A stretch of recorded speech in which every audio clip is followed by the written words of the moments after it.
Joseph de la Capelle, catholique et légitimiste. Nous sommes dans un petit coin du Boulonnais où on a l'impression d'être au XVIIe siècle s'il n'y avait pas le bruit de l'autoroute à côté. Donc nous sommes le 1er août 2021. Je voulais donner des perspectives. L'année prochaine, il y a les élections de la présidentielle qui, a priori, seront catastrophiques. J'ai 59 ans. Je n'ai jamais eu au pouvoir quelqu'un vers qui mon cœur penchait le plus. Donc, ou semi-catastrophique, comme ça l'est souvent.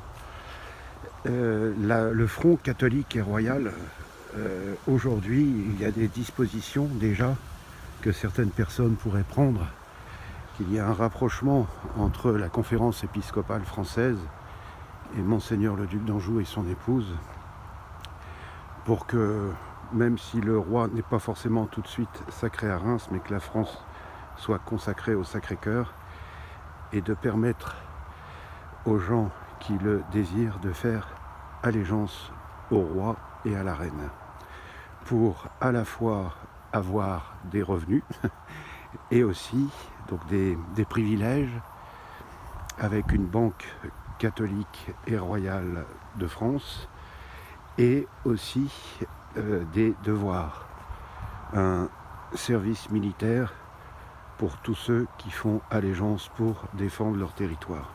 Je trouve que ça serait, dans un premier temps, ça serait déjà une très bonne solution. Et permettre aux Français de redonner une cohésion déjà pour eux-mêmes et ensuite pour leurs proches. Aujourd'hui, il y a beaucoup de manifestations contre le pass sanitaire et c'est une très bonne chose, mais on ne peut pas tout le temps faire de la politique dans la rue. C'est bien quand c'est vraiment excessif, que le pouvoir est trop dictatorial avec le peuple, on est d'accord, mais ça ne peut pas durer comme ça 107 ans. N'oublions pas que la République n'a que 200 ans, puisque c'était en 1870, donc 1970, même pas, elle a 150 ans, on a fêté les 150 ans il n'y a pas très longtemps, rien n'est inéluctable, mais par contre aujourd'hui au niveau politique, le religieux est toujours lié au politique. La conférence épiscopale française a un grand devoir, et surtout Monseigneur l'archevêque de Reims, mais en collaboration avec ses confrères, il faudrait qu'il y ait vraiment un rapprochement avec la maison d'Anjou pour permettre à ceux qui le désirent, ceux qui veulent rester en République, qui restent en République, mais ceux qui le désirent puissent faire allégeance au roi et ainsi redonner tout doucement une cohésion au royaume de France. Voilà, c'est mon point de vue au 1er août 2021.